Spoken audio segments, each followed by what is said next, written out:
Hi అండి. Hi, hello. మనము రుద్రాక్ష దీపం అంటే ఏమిటో తెలుసుకుందామండి. రుద్రాక్ష దీపం అంటే ఒక ప్రమిద, రెండు ప్రమిదలు, ఒక ప్రమిద తీసుకోండి. ఆ ప్రమిదలో 4, 5 రుద్రాక్షలు వేయండి. వేసి దాని మీద బియ్యపిండితో జ్యోతి చేసుకోండి. చేసుకొని ఆ జ్యోతిలో ఆవు నెయ్యి కానీ నువ్వుల నూనె కానీ వేసి పోసి 2 ఒత్తులు వేసి దీపం వెలిగించండి. వెలిగండి. ఈ రుద్రాక్ష దీపం చాలా విశేషమండి. ఈ రుద్రాక్ష దీపం మళ్ళా కొన్ని తిథులండి, త్రయోదశి, చతుర్దశి, అమావాస్య, పౌర్ణమి రోజుకి వెలిగిస్తే చాలా విశేషమండి.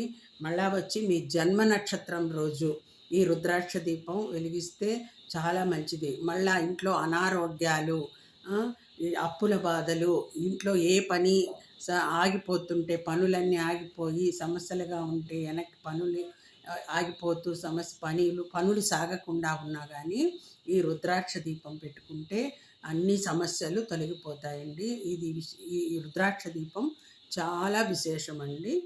అదండి రుద్రాక్ష దీపం అంటే ఇదండి. వీడియో నచ్చితే లైక్ చేయండి. Okay, bye.